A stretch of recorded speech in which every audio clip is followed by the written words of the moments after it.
자, 오늘은 과학연구의 자유와 규제 두 번째 시간 진행하도록 하겠습니다. 오늘 진행할 내용은요, 이 논설문의 본론 부분에 해당하는 내용이에요. 오늘 내용을 살펴보기 전에 저번 시간에 했었던 내용을 좀 간단하게 다뤄보면요. 먼저 체세포 복제를 통해 태어난 복제양 돌리 이야기도 있었고, 또 인간의 유전자, 즉 단백질 생산 유전자를 양에 이식해서 혈우병 치료제를 생산하기 위한 시도인 폴리와 몰리라는 양들도 있었고요. 자, 그것을 바탕으로 과학자의 연구 자유를 어디까지 허용해야 하느냐라는 질문에 쟁점을 제시를 했었습니다. 자, 그 다음에 이제 나온 것이 생명복제에 대한 이야기인데, 이 생명복제에 대한 이야기는 찬성과 반대로 나눠서 살펴볼 수 있었죠. 찬성하는 쪽은요, 생명복제를 허용해야 한다. 즉, 과학 연구에 있어서 자유를 보장해야 된다라는 입장이고요. 반대하는 입장은 생명복제를 강력하게 규제해야 된다. 즉, 윤리적이고 도덕적인 측면에 문제가 걸려 있으므로 생명복제는 규제해야 된다라는 입장이 되고요. 이 둘의 주장이 충돌되고 있음을 우리는 확인할 수 있었습니다. 자, 오늘은 과학 연구의 자유와 한계를 어디까지로 설정할 것인가에 대한 구체적인 내용에 대해서 살펴보도록 하겠습니다. 먼저 살펴볼 내용은 과학 연구의 자유가 보장되어야 한다는 입장의 주장에 대해서 살펴보도록 할 거예요. 자, 본문의 내용을 살펴보면요. 학문 및 연구를 하는데 일체의 외부 간섭으로부터 자유로울 때 진리에 가장 잘 접근할 수 있다는 믿음은 오랫동안 이어져 왔다. 이 내용 보면요. 자, 외부 간섭으로부터 과학 연구의 자유가 있을 때 진리에 가장 접근할 수 있다. 이런 얘기를 하고 있죠. 자, 이것은 과학 연구의 자유가 최대한으로 보장되어야 한다는 입장의 주장이 되겠습니다. 20세기 중반에 이르기까지 과학자 공동체는 자율성을 바탕으로 자율성 얘기 또 나오네요. 그죠? 자율성을 보장하라는 이야기입니다. 즉 20세기 중반, 즉 1950년대까지는 과학자들이 연구의 자유를 끼근 게 즐긴다는 얘기거든요. 그러니까 만은 충분히 즐길 수 있어야만이 과학의 진보, 과학이 더 나아갈 수 있다는 생각이 강력하게 유지되었다. 이 내용 역시요, 과학 연구에 있어서 자유가 보장되어야 된다는 입장이 계속해서 강화되고 있음을 확인할 수 있는데요. 자, 다음 내용 살펴볼게요. 과학은 그 성격상 사회로부터 분리된 특수한 영역으로 객관적인 진리 탐구를 주된 활동으로 삼기 때문에 사회와는 무관하고 따라서 사회의 통제에서 벗어나는 것이 바람직하다는 생각이 과학자 공동체의 전통적 믿음이었다.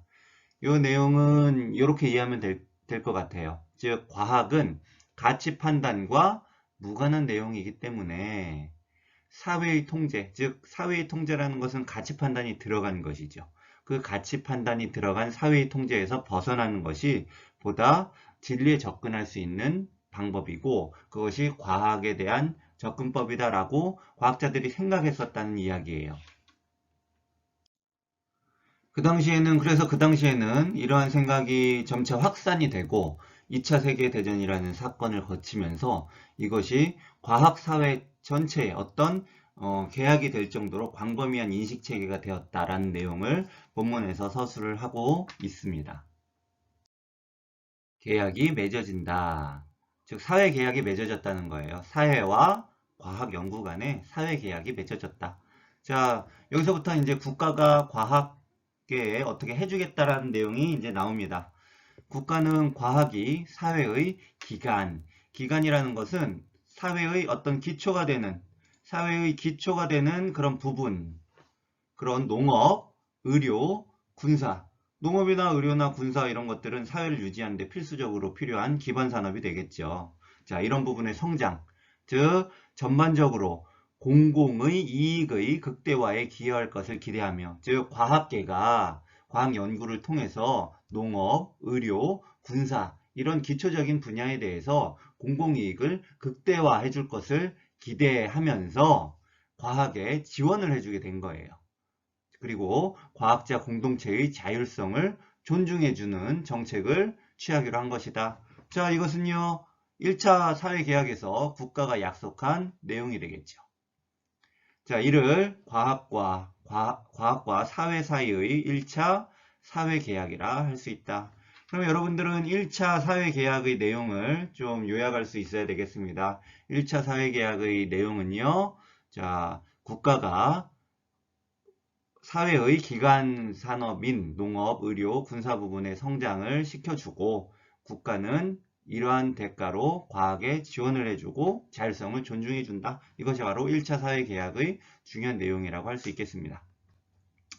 국가가 과학 연구를 규제하지 않고 오로지 지원만 함으로써 과학 연구의 성과가 극대화될 수 있다는 1차 사회계약에 따라 이 내용을 통해 알 수 있는 것은 과학 연구에 있어서 자율성을 최대한 보장한다. 그리고 국가는 규제하지 않고 오로지 지원만 한다. 이렇게 할 때만이 과학 연구의 성과가 최고로 커진다.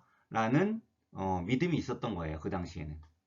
이러한 1차 사회계약에 따라 전후라는 건 전쟁 이후, 그러니까 2차 세계대전 이후 미국의 과학자 공동체는 국립과학재단, 국립보건연구원 등 정부기관을 통해 엄청난 규모의 연구비를 지원받게 되었다. 이것은 미국만이 아니라 다른 서구 선진국들에게도 거의 보편적으로 나타난 현상이었다. 그러니까 2차 세계대전 이후에는요, 국가가 과학계에 엄청난 지원을 하게 됐고 규제는 거의 하지 않음으로써 과학의 폭발적인 발전이 있었던 시대다라고 보면 되겠습니다. 자, 그러면 그 다음 단락 내용 좀 살펴볼게요. 대부분의 나라에서는 학문 및 연구의 자유를 헌법으로 인정하고 있으며 그에 따라 기본적으로 학문 및 연구의 자유에 대한 외부적 규제를 적절하지 않는 것으로 보고 있다. 계속해서 과학 연구의 자율성을 강조하는 내용으로 이루어져 있음을 확인할 수 있습니다. 우리나라도 학문의 자유에 대한 외부적 규제를 적절하지 않은 것으로 보고 있다. 우리나라도 학문의 자유를 헌법으로 보장하고 있다. 헌법 22조 1항은 모든 국민은 학문과 예술의 자유를 가진다라고 규정함으로써 학문의 자유를 헌법에 근거한 기본권으로 보장하고 있다. 이 내용은요, 과학 연구의 자유를 뒷받침하는 우리나라 헌법의 조항, 즉 헌법 제22조 1항의 내용을 소개하고 있는 내용이 되겠습니다. 여기서 기본권이라는 거는요, 기본적인 인권이라는 뜻이 되겠고요. 이렇게 알아두면 되겠습니다. 자, 이어서 여기서 학문의 자유는 연구 대상의 선정, 연구 방법, 연구 내용, 연구 시기, 연구 장소 결정 등과 관련된 연구의 자유를 포괄하는 범주다. 즉, 연구에 있어서 어떤 연구에 필요한 여러 가지 대상, 연구와 관련되는 모든 분야의 내용에 대해서 자유를 보장한다는 얘기예요. 자, 학문의 자유에 대한 이 헌법 조항은 학문 활동이 국가 권력으로부터 자유로운 영역임을 의미하는 것으로 이해하고 있다. 즉, 과학 연구는 국가 권력 또는 사회 규제로부터 자유롭다. 이런 얘기입니다.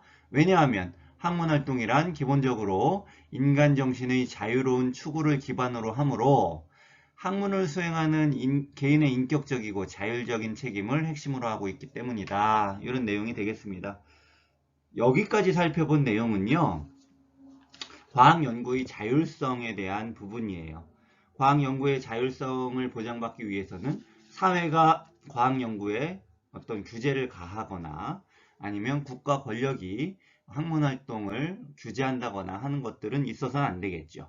자, 그렇게 하지 않는다는 것은 어떤 믿음 속에 기반하고 있냐? 바로 이 내용에 기반하고 있습니다. 개인의 인격적이고 자율적인 책임, 이것이 존재할 때, 즉 과학자들이 인격적이고 윤리적이고 도덕적이고 자율적인 책임을 가지고 성실한 의무를 가지고 과학 연구에 참여할 때 국가기관이나 사회는 과학 연구에 과학 연구를 규제할 수 없다라는 내용이 되는 것입니다. 자, 여기까지가 바로 과학 연구의 자율성을 주장하는 그런 부분이 되겠습니다. 45쪽까지가요. 자, 46쪽부터는 그 반대되는 내용이 나오는데요. 44쪽, 45 넘어가기 전에 46쪽으로 넘어가기 전에 44쪽, 45쪽 그 위쪽에 있는 그 그림에 대해서 조금 이야기를 나눠볼까 합니다. 자, 44쪽 그림 맨 위에를 보면요. 1868년 DNA 발견 이렇게 되어 있습니다. 자, DNA는요. 디옥시리보 뉴클라이드 엑시드 이거의 첫 글자를 딴 거예요. 디옥시리보에서 D를 따고 뉴클라이드에서 N을 따고 엑시드에서 A를 따서 DNA라고 이름을 지었는데요. 자, 이것은 유전 정보를 포함하고 있는 유전자의 본체라고 볼 수 있고요. 자, 스위스의 과학자 프리드리 미셔라는 과학자가 이 DNA를 1868년에 발견하게 되었다라는 내용이 되겠습니다. 자, 그 옆에 사진을 보면요. DNA 구조를 발견했다라는 내용이 나오는데요. 자, DNA 구조는 이중 나선 구조로 이제 되어 있습니다. 그 그림에서 보는 바와 같이. 그리고 그 사진에 나온 과학자는요. 캠브리지 대학 캐번디시 연구소의 프랜시스 크릭이라는 인물이에요. 자, 근데 이 사람 혼자 발견한 건 아니고요. 제임스 왓슨이라는 사람과 같이 연구를 통해서 DNA 구조를 발견하게 되었다. 이렇게 이해하면 되겠습니다. 자, 45쪽으로 넘어가면요. 1996년 복제양 돌리 탄생 이런 그림이 나와 있죠. 저번 시간에 복제양 돌리 체세포 복제를 통해서 복제양을 만들었다라는 거 살펴봤었고요. 그리고 관련 영상을 통해서 복제양 돌리가 어떻게 만들어졌고 지금도 영국의 연구소에 복제양 돌리랑 똑같은 양들이 계속해서 살고 있다는 그런 충격적인 사실도 영상을 통해서 확인할 수 있었습니다. 자, 2000년대 들어서는요, 줄기세포 연구가 이제 활발하게 진행이 됐어요. 줄기세포라는 거는요, 배아 또는 성체에 있는 여러 종류의 세포로 분화할 수 있는 미분화 세포를 말한다고 한대요. 배아라는 것은 2주에서 8주 사이의 어떤 수정란 정도로 보면 되겠고요. 그리고 2001년도에는 인간 게놈 지도를 발표하게 되는데요. 게놈이라는 것은 한 생명체의 유전 정보를 가지고 있는 염색체, 이것의 지도를 완성하게 되었다. 이렇게 볼 수 있겠습니다. 그래서 1868년도에 DNA를 발견하고 지금 2000년도에 이르기까지 굉장히 많은 생명 연구에 있어서 굉장히 많은 발전이 있었다는 것을 그림을 통해서도 한눈에 확인할 수 있었습니다. 그리고 우리가 그 윤리적인 문제만 걸리지 않으면 지금도 얼마든지 인간 복제까지 갈 수 있다. 이런 내용도 저번 시간에 영상 통해서 살펴봤었고요. 또 무서운 얘기는 우리가 모르는 곳에서 이미 복제 인간이 있을 수도 있다라는 이야기도 이제 들었었는데 이게 좀 어떻게 보면 섬뜩한 이야기이기도 하고요. 또 어떻게 보면 흥미로운 이야기이기도 하고 자 그렇습니다. 자 중요한 거는요. 과학 연구에 있어서 자율성을 보장해야 된다가 44쪽에서 45쪽 이 본론 앞부분의 이야기가 된다. 이것은 여러분들이 꼭 기억을 해 두셨으면 좋겠습니다. 그렇다면 과학 연구의 자유는 무제한으로 보장되어야 하는 것인가? 질문이 좀 심상치 않죠. 그렇지 않다는 내용을 이야기하기 위해서 이런 질문을 이제 하고 있습니다. 자, 혹여 과학 연구로 말미암아, 즉 과학 연구가 원인이 되어 전에 없던 위험이 발생한다고 해도 과학의 진보를 위해서는 그 연구를 허용해야 하는가? 한번 생각해 볼 문제라는 거죠. 자, 이러한 질문들에 대해서 현재 많은 법학자들은, 즉 법을 연구하는 학자들은 연구의 자유는 민주사회에서 충분히 보장받아야 하는 중요한 기본권의 하나이기도 하지만 그렇다고 연구의 자유가 무제한으로 보장될 수는 없는 일이라고 대답하고 있다. 핵심은 이거죠. 연구의 자유가 무제한으로 보장될 수는 없다.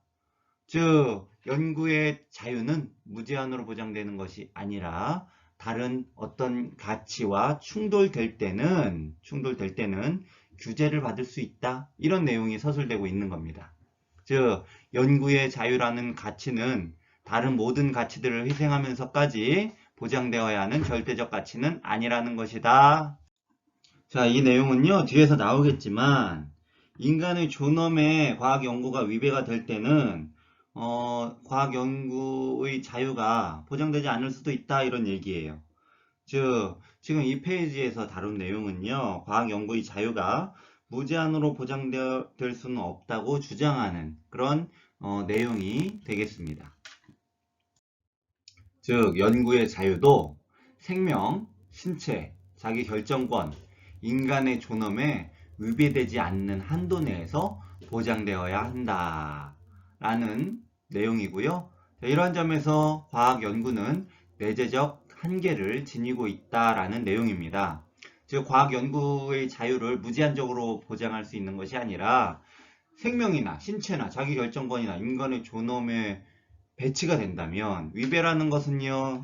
위배라는 것은 어떤 현상이나 위배라는 것은 법률, 명령, 약속 따위가 지켜지지 않는다는 얘기인데요. 그러니까 즉 생명, 신체, 자기결정권, 인간의 존엄과 배치가 되는, 그러니까 반대되는 그런 연구는 허용해 줄 수 없다라는 내용이 되겠습니다. 그런 면에서 내재적 한계, 즉 가지고 있는 한계를 가지고 있다라는 내용을 이야기하고 있는 거예요.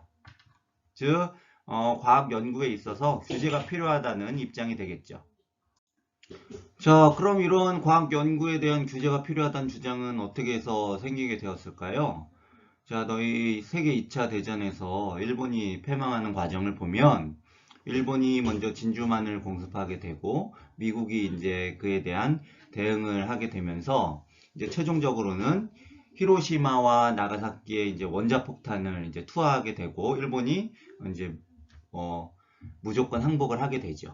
자, 그런데 원자폭탄이 투하된 나가사키나 뭐 히로시마의 어떤 모습을 보면 그 반경 몇백 킬로미터가 모두 폐허가 됐음을 이제 확인할 수가 있죠. 그 안에 있는 모든 생명들이 이제 존재를 감추게 되는데요. 그런 대량살상 무기도 이제 허용해야 하느냐? 또 과학이 이제 발전되고 또 사회가 이제 발전되면서 이 발전된 과학 문명으로 인해서 인간 소외나 환경 파괴 같은 문제가 이제 생기기도 하죠. 자, 이런 문제 때문에 과학 연구를 무제한적으로 보장해야 되는가라는 것에 대한 의문이 생기기 시작했고, 그에 대해 규제가 필요하다는 입장이 이제 힘을 받게 되는 겁니다. 자, 그런 내용이 이제 뒤에 나오는 거예요. 자, 본문의 내용도 이런 내용입니다. 20세기 중반을 지나면서 20세기는 이제 1901년부터 2000년까지예요. 그러니까 중반이라는 것은 1950년대라는 얘기죠. 자, 이것을 지나면서 이성과 진보의 화신이라고 믿었던 과학이 원자폭탄과 같은 대량살상 무기를 만드는 데 쓰이기도 하고 노벨상 있잖아요. 노벨이라는 사람도 다이너마이트를 만들어서 굉장히 많은 이제 돈을 벌어들이게 되는데요. 그 자기가 만든 다이너마이트가 굉장히 선한 목적으로 이제 쓰일 줄 알았어요. 노벨이라는 사람은. 근데 그 다이너마이트가 인간을 살상하는 그런 무기가 되는 것에 굉장히 충격을 받고 이제 인류의 문명을 발전시키는 또는 인류의 문화를 발전시키는 그런 사람들에게 상을 주는 노벨상을 만들기도 했죠. 자, 이런 문제가 생긴다는 얘기예요. 또 인간 소외, 환경 파괴, 과학이 인간 소외, 환경 파괴의 주범이 되기도 한다는 인식이 이제 1950년대 이후에 계속 확산되기 시작한 거예요. 그 전에는 과학 연구에 있어서 자율성을 보장해야 된다라는 인식이 이제 강했다면 이러한 2차 세계대전과 같은 사건을 겪고 나서는 규제가 필요하다라는 주장에 점점 힘이 실리게 되는 겁니다. 이래서 과학자의 사회적 책임과 과학 연구에 대한 규제의 필요성을 주장하는 목소리가 커지게 되었다. 이런 내용이 이제 나오게 되네요. 이러한 목소리의 결과로 1980년대 이후에는 과학과 사회 사이에 제2차 사회계약이 새롭게 맺어지는 결과를 도출하게 됩니다. 그럼 다음 내용 살펴볼게요. 이런 인식은 과학과 사회 사이에 제2차 사회계약이 새롭게 맺어지면서 더 커졌다. 즉, 과학기술의 부작용으로 커진 과학연구 규제의 필요성에 대한 주장이 등장하게 되는 겁니다. 자, 제2차 사회계약이란 바로 산학협동이라고 하는 과학의 산업화와 상품화가 가속화되는 경향을 말한다. 자, 이것이 2차 사회계약의 의미죠. 산학협동을 중심으로 해서 과학의 산업화, 상품화가 가속화되는 경향이다. 자, 이것이 뭐냐면요. 그 다음 내용인데요. 자, 대부분의 과학 연구 활동은 산업적 이윤 증대와 국가의 경쟁력 제고에 기여하는 한에서만 지원을 받게 된다. 즉, 산업적으로 이윤을 증대하거나 국가의 경쟁력을 강화시키는 그런 점이 인정될 때만이 과학 연구가 지원을 받게 된다라는 이야기예요. 자, 그렇게 되면 즉 산업적 이윤을 증대시키지 못하고 즉 국가의 경쟁력을 높이지 못하는 연구는 어떻게 될까요? 지원을 못 받게 되겠죠. 또는 어떤 윤리적인 문제나 도덕적인 문제를 가진 그런 문제를 초래할 수 있는 연구는 어, 굉장히 좀 음지로 숨어들게 되는 그런 영향도 이제 미치게 됩니다. 그래서 그 결과로 연구 비밀주의가 이제 커지게 되는 것이고요. 또 다른 한편으로는 과학 연구 활동이 수많은 인력과 자금이 투입되는 거대한 연구 과제 방식으로 바뀌게 되는 것이죠. 그에 따라 개별 과학자들이 복잡하고 거대한 연구 과정 속에서 극히 일부분만을 담당하게 되어 전체 연구 내용을 파악하고 자주적으로 통제할 수 있는 여지가 사라지게 되었다. 자, 이것은 과학 연구에 대한 규제의 필요성을 주장하는 논거 첫 번째가 되는 것이고요. 다음에 나오는 내용, 지원을 받기 위해 실험 과정, 방법, 결과 등을 조작하는 비윤리적인 연구 부정행위도 나타나게 되었다. 이것이 과학 연구에 대한 규제 필요성을 주장하는 논거 두 번째가 이제 되는 것입니다. 이제 여기까지 살펴본 내용은요. 2차 사회계약에서는 산업적 이윤 증대와 국가의 경쟁력을 높이는 한에서만 지원을 받게 되므로 연구 비밀주의가 커지는 부작용 또는 과학 연구 활동이 거대한 연구 과제로 진행되는 방식으로 바뀌게 되는 그런 현상이 나타나게 되었고요. 또 과학자들이 이 과정 속에서 극히 일부분만 담당하게 됨으로써 이 연구를 자주적으로 이끌어가는 어떤 그런 여지가 좀 사라지게 되었다는 것, 그리고 실험이나 연구에 있어서 비윤리적인 행위도 나타나게 됐다는 것. 자, 이런 이야기를 주장하고 있는 것입니다. 자, 이런 내용은요, 즉 과학 연구에 대해서 규제의 필요성을 주장하는 이제 논거가 되는 것이고요. 자, 앞에 과학 연구의 자유를 보장해야 한다는 주장과는 상충되는 그런 이야기가 지금 계속해서 이제 나오게 되는 겁니다. 자, 그 다음이요. 요컨대라는 말은 그 앞의 내용을 요약한다는 얘기예요. 이 제2차 사회계약은 대부분의 과학 연구 활동을 더 이상 객관적인 진리만을 탐구하는 순수한 학술 활동에 머무르지 않게 만들었다. 이런 내용이 되겠습니다. 자, 이 페이지에서는요. 자, 여기 부분까지만 살펴보고 이번 시간 마치도록 하겠습니다. 여기까지가 이제 본론 부분의 끝이 됩니다. 여기까지가요. 자, 그 결과 20세기 중반까지 널리 퍼져 있던 과학 연구의 자유가 절대적으로 보장되어야 한다는 담론은 점차 퇴조하였다.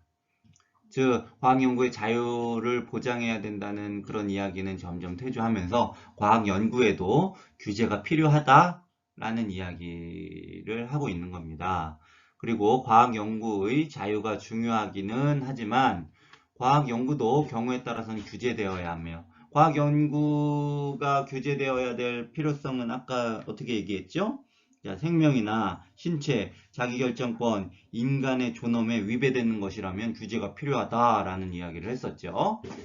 그리고 과학자의 윤리의식과 사회적 책임의식이 중요하다는 담론이 사회적으로 널리 받아들여지게 되었다. 저 과학자들도 인간이니까 비윤리적이고 비사회적이고 비도덕적인 그런 연구를 진행할 수 있게 되는 거예요. 야, 그런 것은 이제 허용되어서는 안 된다. 따라서 사회적으로 규제를 해야 된다. 이런 이야기가 1980년대 이후에 점차 힘을 받게 되었다. 이런 얘기입니다. 자, 그러면 여기까지 우리는 두 가지 주장에 대해서 살펴봤어요. 자, 과학 연구에 있어서 최대한의 자유를 보장해야 된다. 국가는 그런 과학 연구에 어떤 지원만 하는 역할을, 서포트하는 역할만 해야 된다라는 주장이 첫 번째 있었고, 본문 앞부분에. 그리고 이 본문 뒷부분에는요, 과학 연구도 윤리적이고 도덕적인 그런 부분에 있어서는 규제가 필요하다. 즉, 생명이나 인간의 존엄이나 이런 것과 관련되는 부분까지 무제한적인 자유를 허용하게 되면 인간 복제도 할 수 있게 되고 또 그 복제된 인간을 어떤 나쁜 목적으로 사용할 수도 있게 될 수도 있기 때문에요. 자, 이런 것들은 규제해야 된다라는 것이 두 번째 주장이 되는 겁니다.